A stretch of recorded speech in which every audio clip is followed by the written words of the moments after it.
Welcome to focus. ఇళ్లన్నీ కూలిపోయాయి, రోడ్లు తెగిపోయాయి, పొలాల్లో 5-6 అడుగుల మేరకు ఇసుక మెట్లున్నాయి. ఇది 12 గ్రామాల్లో ప్రస్తుతం ఉన్న పరిస్థితి.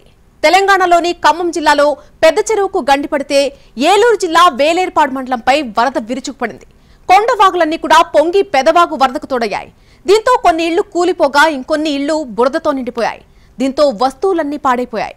వేలాది ఎకరాల పొలాల్లో ఇసుక మేట్లు వేసింది. దీంతో పంటలు పూర్తిగా నాశనమైపోయాయి. 126 చోట్ల రోడ్లు దెబ్బతిన్నాయి. ఫలితంగా అనేక ప్రాంతాల్లో జల దిగ్బంధంలో చిక్కున్నాయి గ్రామాలు. ఇళ్లన్నీ కూడా కూలిపోయిన పరిస్థితి మనకు కనిపిస్తోంది.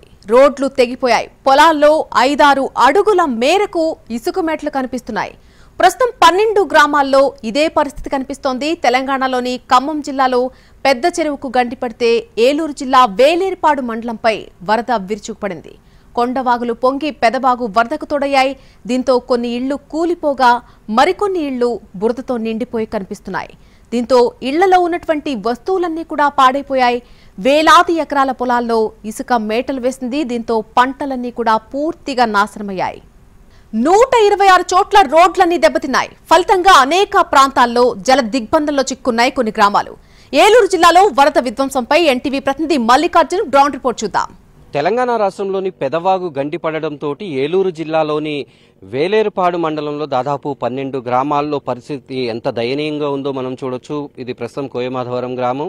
ఇక్కడ కనిపిస్తున్న ఈ చుట్టూ కూడా ఇవన్నీ చెరువులు, లేకపోతే ఒక చేపల చెరువులు, అలాంటి సెలయేళ్లు ఏది కాదు. ఇవన్నీ కూడా నిత్యం పంట పండించేటటువంటి పంటలు. పెదవాగు ఉధృతి కారణంగా ఈ ప్రాంతం మొత్తం కూడా దాదాపు 8 అడుగుల మేర నీరు ప్రవహించినటువంటి పరిస్థితి. ఇళ్లు కొట్టుకుపోయాయి. పొలాల్లో ఉన్నటువంటి పరిస్థితి మనం చూడొచ్చు. ఇదంతా ఈ ప్రాంతాన్ని అంతా చూస్తే ఒక ఎడారిని తలపిస్తుంది. ఇప్పుడు మనం ప్రస్తుతం ఉన్నది ఒక నారుమడి, పొలాలకు నాట్లు వేసేందుకు సిద్ధం చేసుకున్నటువంటి ఇక్కడ ఈ ప్రాంతంలో దాదాపు 4 నుంచి 5 అడుగుల మేర ఇసుక మేటలు వేసేసినటువంటి పరిస్థితి. అంటే వాగు ఉధృతి ఎంత దారుణంగా ఉంది, దాంతో ఎంత తీవ్ర నష్టం జరిగింది అనేది మనకు అర్థమవుతుంది. మన కనుచూపు మేరలో కనిపించేటటువంటి ప్రాంతం అంతా కూడా మొత్తం ఇసుక పెద్ద పెద్ద మేటలు వేసి వీటిని తొలగించడం అనేది దాదాపుగా అసాధ్యం. అంటే రైతులు అటు ఇళ్లు కోల్పోయి తమకున్నటువంటి వసతులు కోల్పోయి ప్రస్తుతం వ్యవసాయం కూడా చేసుకోలేనటువంటి పరిస్థితి ఇక్కడ కనిపిస్తూ ఉంది. మొత్తం ఈ ప్రభావం ఏలూరు జిల్లా వేలేరుపాడు మండలంలో పెదవాగు చూపించినటువంటి వరద తీవ్రత ప్రభావం దాదాపుగా అన్ని గ్రామాల్లోనూ ఇదే రకంగా ఉంది. ఇప్పటికీ అధికారులు వీరికి తాత్కాలికంగా భోజన వసతులు, అలాగే కరెంటు, మంచినీటి సదుపాయం కల్పిస్తున్నప్పటికీ కూడా జరిగినటువంటి నష్టం ఏమాత్రం తీర్చలేనిదని చెప్పాలి. మొత్తం ఈ ప్రాంతంలో ఎక్కడ చూసినప్పటికీ కూడా మేడేపల్లి, అల్లూరి నగర్, కోయమాధవరం, అలాగే ఒంటిబండ, విప్పలగుంపు, రామవరం, ఓటగుంపు, రాళ్లపూడి, వసంతవాడ, పాత పూచరాల, సొందేగోళ్లపల్లిగూడెం, అలాగే కమ్మరిగూడెం గ్రామాల్లో విపరీతమైనటువంటి నష్టం జరిగింది. మనతో మాట్లాడేందుకు రైతులు కూడా ఉన్నారు. అన్న చెప్పండి, మొత్తం మీద ఎన్ని ఎకరాల్లో పంట ఉంది, ప్రస్తుతం పరిస్థితి ఏంటి? ఇక్కడ పరిస్థితి అంటే ఏంటి ఉందమ్మా, పెదవాగు ప్రాజెక్టు గండిపడటం వల్ల ఇక్కడ తీర్న పొలాలు ఇప్పలగుంపు, మాదారం, మేడిపల్లి, కొత్తూరు, కమ్మరగూడెం ఈ మొత్తం బాగా ఘోరంగా అయిపోయినాయి. ఇసుక పోసేసి మరీ తీవ్రంగా ఉన్నాయి. వరి పొలాలు వేసుకునే వాళ్ళు కూడా ఏమీ లేదు. ఇక్కడ గుమ్మడవెల్లి, కొత్తూరు కూడా ఏమీ లేదు. అక్కడ గుమ్మడవెల్లి ఏమో లస్కర్లు గేట్లు లేకపోవడం వల్ల మా ప్రాజెక్టు తెగిపోయింది. అసలు అక్కడ రేవంత్ రెడ్డి గారైనా, ఇక్కడ పవన్ కళ్యాణ్ గారైనా, టీడీపీ నుంచి చంద్రబాబు నాయుడు అయినా మా చెరువుని ఏదో ఒకటి దాని చర్యలు తీసుకోవాలని కోరుచున్నాం. కాబట్టి దీన్ని బట్టి ఏమిటంటే గుమ్మడవెల్లి ప్రాజెక్టు అటు ఆంధ్ర ఇటు తెలంగాణ మధ్యలో ఉండటం వల్ల దీన్ని అసలు ఏది ఇద్దరు పట్టించుకోకుండా ఉన్నారు. మా చెరువుని మాత్రం ఏదో ఒకటి చేసి మీరు గుమ్మడవెల్లి ప్రాజెక్టుని ఏదో ఒకటి ఈసారి మాత్రం గట్టి చర్యలు తీసుకోవాలని ఉంది. మా చెరువు మాత్రం ఏమీ లేవు. దగ్గరగా ఒక 3,000 నుంచి 5,000 ఎకరం నుంచి అందరూ రైతులు తీవ్రంగా నష్టపోయి ఉన్నారు. మొత్తం ఈ ఇసుక మేటలు తొలగించడం వల్ల ఇప్పటికి పెట్టుబడి కూడా పెట్టున్నారు కదా, ఎంత నష్టం జరిగింది? ఎకరానికి వచ్చి 10,000, 5,000 నుంచి పెట్టుకుని ఉన్నారు. కొంతమంది వేసిన వాళ్ళు ఉన్నారు, కొంతమంది వేయని వాళ్ళు ఉన్నారు. దీన్ని బట్టి మీరు ఏదో ఒకటి చర్యలు తీసుకోవాలి. మెయిన్ ఇంపార్టెంట్ ఏంటంటే మా చెరువుని ఇటు ఆంధ్ర అటు తెలంగాణ రెండింటికి పరిస్థితుల మధ్యలో ఉంది. అటు వాళ్ళు పట్టించుకోవట్లా, ఇటు ఇల్లు పట్టించుకోవట్లా. మా చెరువు అసలు దాన్ని ఏం చేయాలో తెలియకుండా ఉంది. అసలు వాళ్ళు పట్టించుకుంటారని ఇల్లు పట్టించుకుంటారని వాళ్ళు. పెద్ద కాలంలో మాకు గుమ్మడవెల్లి నుంచి ఇక్కడ కోయమాధారం నుంచి ఉప్పలగుంపు దాకా వస్తున్నాయి నీళ్లు. మా పత్తి చేలు కూడా మొత్తం కొట్టకపోయినాయి. అసలు తీవ్ర ఘోరంగా ఉందన్న ఇక్కడ పరిస్థితి. అన్న మీరు చెప్పండి, గతంలో ఎప్పుడైనా ఈ స్థాయిలో ఎప్పుడైనా చూసారు మీరు? ఎప్పుడైనా ఇలాంటి ఈ స్థాయిలో ఎప్పుడు చూడలేదండి. మా చిన్న కానాలు చూస్తాను, ఎప్పుడు చూడలేదు. ఈ పెద్ద ఘోరంగా ఉంది ఇది. ఈ పరిస్థితి. ఇది వేలేరుపాడు మండలంలో ఉన్నటువంటి రైతుల పరిస్థితి. పంట పోతే వచ్చే ఏడాది మళ్ళీ ఏదో కష్టం అప్పు చేసో సొప్పు చేసో పంట పండించుకోవచ్చు. అలాంటిది పొలాలే పోతే తమ పరిస్థితి ఏంటి అనేటటువంటి ప్రశ్న వాళ్ళు చేస్తున్నారు. ఇక్కడ ఉండేటటువంటి చెరువు పరిస్థితి వల్ల ఇటువంటి పరిస్థితి దాపురించింది. గతంలో ఎప్పుడూ లేనంత నష్టం, తీవ్ర నష్టం. వేలాది ఎకరాల్లో, రైతుల మాటల్లో వింటే 3,000 నుంచి 5,000 ఎకరాల్లో ఇసుక మేటలు వేసిందంటే ఇక పరిస్థితి భవిష్యత్తులో అక్కడ పంట పండించుకునేటటువంటి అవకాశం కూడా లేదు. వారికి ఉపాధి కోల్పోవడమే కాదు, ఆస్తులను కూడా కోల్పోయినటువంటి పరిస్థితి కనిపిస్తోంది. పెదవాగు ఉధృతితోటి వేలేరుపాడు మండలంలో ఉన్నటువంటి తాజా పరిస్థితి ఇది. ఖమ్మం జిల్లాలో పెద్ద చెరువుకు గండిపడడంతో ఏలూరు జిల్లా వేలేరుపాడు మండలంపై వరద విరుచుకుపడింది. 12 గ్రామాల రైతుల్ని నిండా ముంచేసింది. పంట నష్టపోవడమే కాదు, పొలాల్లో ఇసుక మేట్లు వేయడంతో జీవనాధారమే పోయిందని వాపోతున్నారు రైతులు. వేలాది ఎకరాల్లో 5 నుంచి 6 అడుగుల మేర ఇసుక మేట్లు వేయడంతో కన్నీరు పెడుతున్నారు అన్నదాతలు.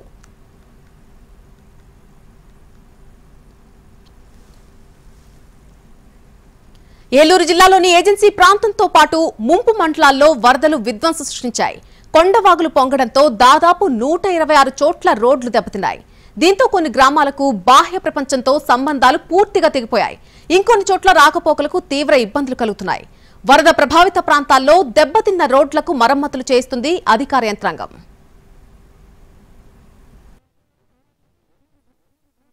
ఏజెన్సీలో భారీ వర్షాలు, అలాగే వేలేరుపాడు మండలంలో పెదవాగు సృష్టించినటువంటి వరద బీభత్సంతో రహదారులు ఎంత దారుణంగా దెబ్బతిన్నాయనేది మనం ఇక్కడ ప్రత్యక్షంగా చూస్తున్నాం. ప్రస్తుతం వేలేరుపాడు మండలంలో పెదవాగు ఉధృతి ఘోరంగా ఉండడంతో రహదారులు కొట్టుకుపోయినటువంటి పరిస్థితి.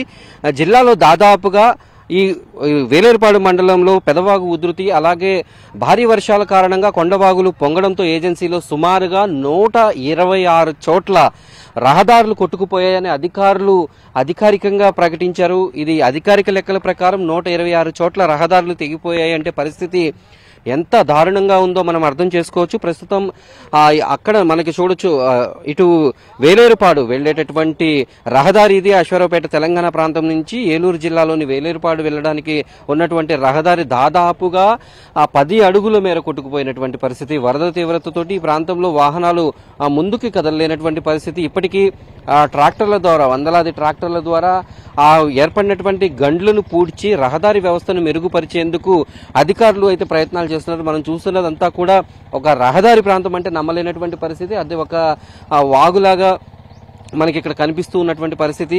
ఇప్పటికీ ఈ రహదారి వ్యవస్థ ఇప్పుడిప్పుడే కొద్దిగా మెరుగుపడుతుంది. వరద తగ్గడం, అలాగే వర్షాలు కొంత తగ్గడంతో ఇప్పుడిప్పుడే కొంత రహదారి వ్యవస్థ అనేది మెరుగుపడుతోంది. దీంతో ప్రజలు కొంత ఇబ్బందుల నుంచి ఉపశమనం పొందుతున్నారు.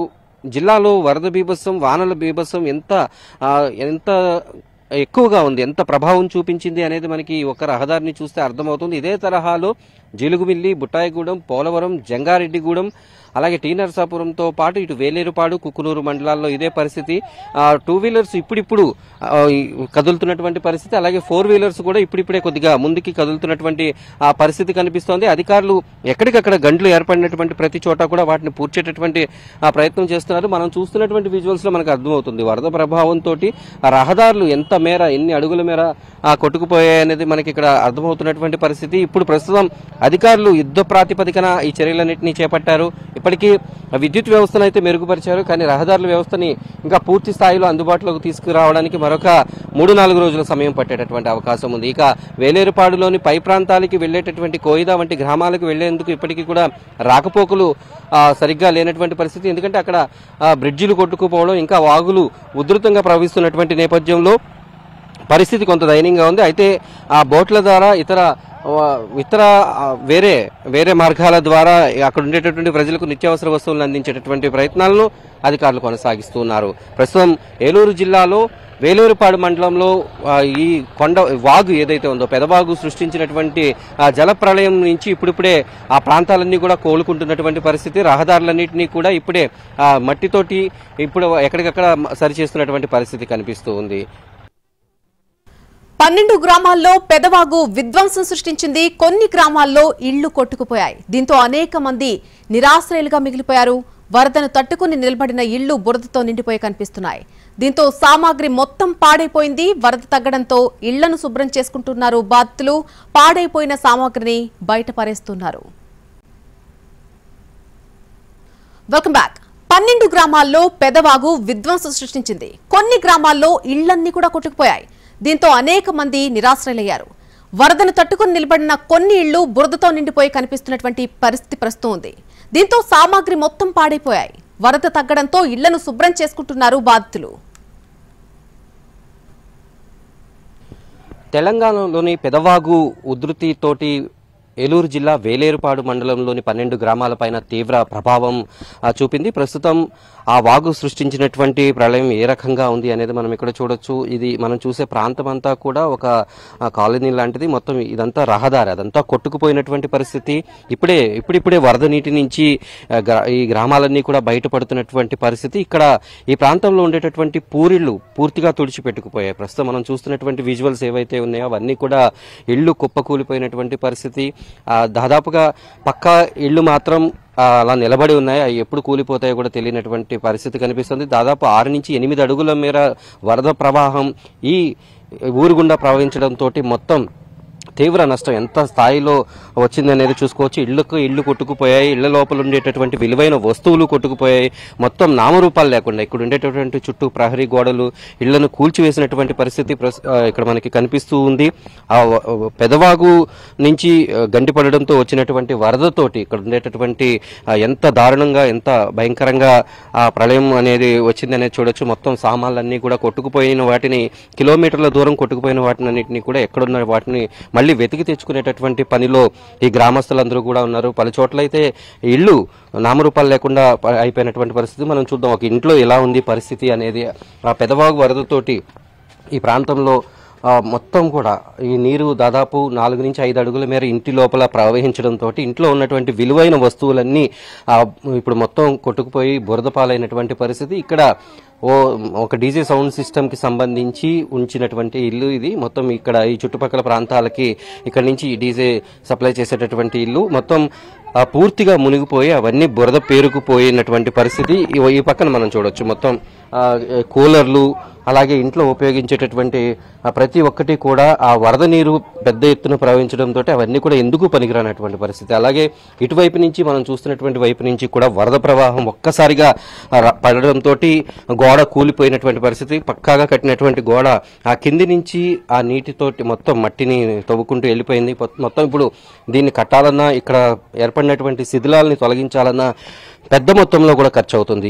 దీన్ని కట్టడానికి కట్టినటువంటి ఖర్చు కంటే కూడా ఇక్కడ గోతులు పూడ్చడం అలాగే వీటిని ఈ డ్యామేజ్ని కవర్ చేయడానికి అలాగే మనం చూడొచ్చు ఈ పక్కన ఉండేటటువంటి ఇళ్లన్నీ కూడా మొత్తం కనిపించకుండా పోయినటువంటి పరిస్థితి. ఎక్కడే మనకి ఆ కూలర్లు అలాగే ఫ్యాన్లు సైకిళ్లు అన్నీ కొట్టుకుపోయే ప్రవాహం ఎంత దారుణంగా ఉంది అని చెప్పడానికి ఆ చెట్లన్నీ కూడా వాలిపోయినటువంటి పరిస్థితి. ఇక్కడే ఒక ఇల్లు ఉండేదని కూడా చెప్తున్నారు. అది ఇటు అలా ఆ వరద ప్రవాహంలో కొట్టుకుపోయినటువంటి పరిస్థితి. ఆ సమయంలో ఈ గ్రామంలో ఉన్న వాళ్ళందరూ కూడా ప్రాణాలు కాపాడుకోవడం పైన ఎక్కువ దృష్టి పెట్టారు. ఇక ఇంట్లోపల చూస్తే కనుక పరిస్థితి ఎంత దారుణంగా ఉందో మనకి అర్థమవుతుంది.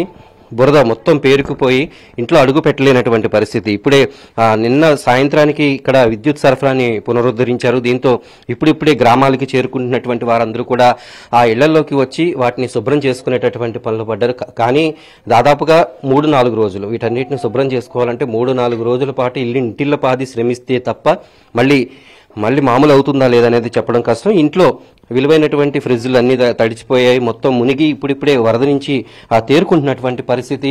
లోపల కనుక వెళ్లి చూస్తే వరద వస్తుంది అని తెలిసి కొద్దిగా ముందు జాగ్రత్తగా అన్ని మూటలు కట్టి తలుపులు వేసి పెట్టుకున్నటువంటి పరిస్థితి. అయినప్పటికీ కూడా ప్రవాహం రావడంతో కింద 4 నుంచి 5 అడుగుల ఎత్తు వరకు కూడా ఇంట్లో నీటి ప్రవాహం రావడంతో వస్తువులన్నీ తడిచిపోయాయి. అలాగే దాచిపెట్టుకున్నటువంటి బియ్యం బస్తాలు ఇక్కడ ఏవైతే ఉన్నాయో మనకి కనిపిస్తూ ఉన్నాయి.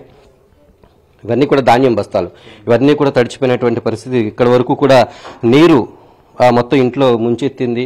దాంతో ఈ ప్రాంతంలో ఇది పక్కాగా ఉన్నటువంటి ఇల్లు ఇక కాస్త పూరిళ్ళు లాంటివి అయితే అడ్రస్ లేనటువంటి పరిస్థితి. అవి ఎటు కొట్టుకుపోయాయో నామరూపాలు లేకుండా ఉన్నటువంటి పరిస్థితి. ఇల్లున్న ప్రాంతంలో వరద ప్రవాహం రావడం అక్కడ మొత్తం ఖాళీగా ఏర్పడడం జరుగుతుంది. మనతో మాట్లాడేందుకు ఇంటికి సంబంధించినటువంటి ఉన్నారు అన్న, చెప్పండి మొత్తం ఎంత డ్యామేజ్ అయింది, ఆ సమయంలో ఏం జరిగింది?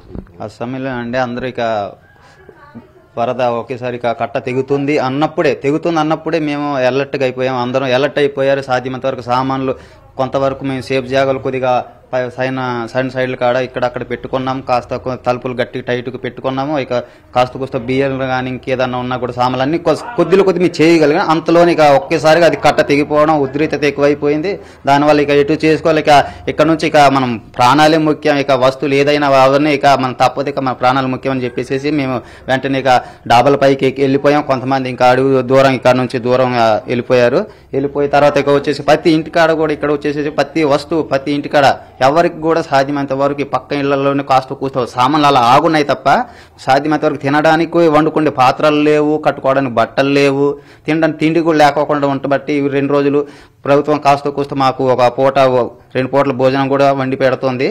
అదే మొత్తం చూస్తే చుట్టుపక్కల ఇల్లు కూడా చాలా అడ్రస్ లేకుండా పోయాయి. అంటే మీ పక్కన కూడా ఇల్లు ఉండే అని చెప్తున్నారు.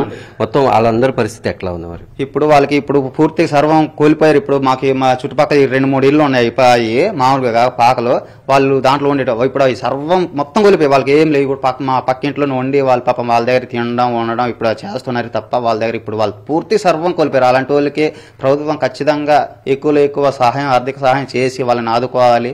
ఇప్పుడు మా లాంటి వాళ్ళు ఇక్కడ చాలా మంది కూడా ఇలా ప్రాపర్ ఇప్పుడు చూపించినటువంటి సామాను కూడా మాకు ఎంతో పోయింది. దాని విలువ మేము కట్టలేము. ఇప్పుడు ఇల్లు అది కూలిపోయింది, దానికి మనకి ఎంత ఖర్చు అయింది తీసి మళ్ళీ దాన్ని పూడ్చి మళ్ళీ కట్టడానికి ఇంకెంత ఖర్చు అవుతుంది. ఇలాంటి ఎంతో ఇబ్బందికరంగా ప్రజలు అస్తవ్యస్తంగా ఉన్నారు. నీటి సప్లై కూడా కొద్దిగా మాకు ఒక రోజుకి ఒక ట్యాంక్ వస్తుంది, దానివల్ల కూడా ఇబ్బంది అవుతుంది. మాకు 2-3 పూటలు వస్తాయి కానీ తాగడం నీళ్ళు లేదు. తర్వాత ఎందుకంటే స్నానాలు చేయడానికి నీళ్ళు లేదు, వచ్చేది ఒకటి ట్యాంక్. దాంతో మాకు గ్రామ ప్రజలందరూ కూడా దాదాపు మేమే కాదు పక్క ఊర్లో కూడా ఇదే పరిస్థితి, ఇంత అస్తవ్యస్తంగా ఉంది. మొత్తం బురదంతా పేరుకుపోయింది. తొలగించాలంటే ఎన్ని రోజులు పడుతుంది సమయం? అన్ని చేయడానికి కనీసం అండి 1 వారం రోజులు ఖచ్చితంగా పట్టిదండి. బురద తొలగించే కాస్త కూస్తో నీళ్లు మాకు ఇప్పుడు రావట్లేదు కదండి కడగడానికి. ఇప్పుడు కడగలేం దాన్ని. ఇప్పుడు ఎప్పుడైతే మా ఊర్లో అది సరఫరా అయిద్దో, మోటార్లు నడుస్తాయో అప్పుడే దీన్ని ఇల్లు శుభ్రం చేసుకోం. ఇప్పుడు మా ఊర్లో ఇప్పుడు నీళ్లు తాగడానికి వస్తుంది, వంట చేసుకోవడానికి మాత్రం వస్తుంది. ఇప్పుడు స్నానాలు చేయడానికి నీళ్ళు లేదు. ఇంకా మేము గదులు ఎలా కడుక్కుంటాం? ఇది ఎప్పుడు అయింది? ఇంకా ఇలా పడడానికి 1 వారం పైనే పట్టొచ్చు. ఎంత దయనీయమైనటువంటి పరిస్థితి మనకి ఉందో మనకి అర్థమవుతుంది. ఇప్పుడు అండి ఇక్కడ మా నాన్నగారు అనారోగ్యంతో ఉన్నారు కాస్త కూస్తూ కొద్దిగా మంచానికి. ఇక వరద ఉధృతి వల్ల ఏం చేశామంటే ఇక్కడ నుంచి వేరే ప్రదేశానికి తీసుకెళ్తే డాబా పైన పెడితే అక్కడ చలుగాలుల ఎఫెక్ట్ వలన మా నాన్నగారు కూడా చనిపోయారండి. నిజంగా ఎంత దయనీయమైనటువంటి పరిస్థితుల్లో ఇక్కడ గ్రామాలు ఉన్నాయనేది మనం గ్రామస్తులు వరద బాధితులు చెబుతున్నటువంటి పరిస్థితి. ఆ వరద ముంచెత్తడంతో తినడానికి దాచుకున్నటువంటి ధాన్యం కొట్టుకుపోయింది, తడిచిపోయింది. ఇంట్లో విలువైన వస్తువులన్నీ తడిచిపోయాయి. విలువైన చాలా చోట్ల పూరీళ్లు కొట్టుకుపోయి కనీసం ప్లేట్లో పెట్టుకుని తినడానికి తాగడానికి గ్లాసులు కూడా వాళ్ళకి మిగిలినటువంటి పరిస్థితి. ప్రభుత్వం వాటిని ఆదుకోవాలి అని అటువంటి సూచన చేస్తున్నారు. ముఖ్యంగా మంచినీటి కొరత అనేది చాలా ఎక్కువగా కనిపిస్తూ ఉంది. ఇళ్లుని క్లీన్ చేసుకోవడానికి కనీసం 1 వారం రోజులు పడుతుంది. దానికి కూడా ఓ 10,000 రూపాయల వరకు కూడా ఖర్చు అవుతుంది. ఎందుకంటే నీటిని తెచ్చుకోవాలన్నా ఇక్కడ మనుషులు పెట్టి వీటన్నిటిని మళ్ళీ బయటికి చేయాలన్నప్పుడు కేవలం శుభ్రం చేసుకోవడానికి అంత ఖర్చు అయ్యేటటువంటి పరిస్థితి కనిపిస్తుంది. పెదవాగు వరద సృష్టించినటువంటి పరిస్థితి ఇంత దయనీయంగా ఉంది. ఇంకా మరిన్ని చాలా ఇళ్లలో ఇంటింటికి ఒక్కొక్క గాథ అయితే కనిపిస్తూ ఉంది. వీడియో జర్నలిస్ట్ కరిశ్రీనివాస్తో మల్లికార్జున్, వేలేరుపాడు జిల్లా నుంచి.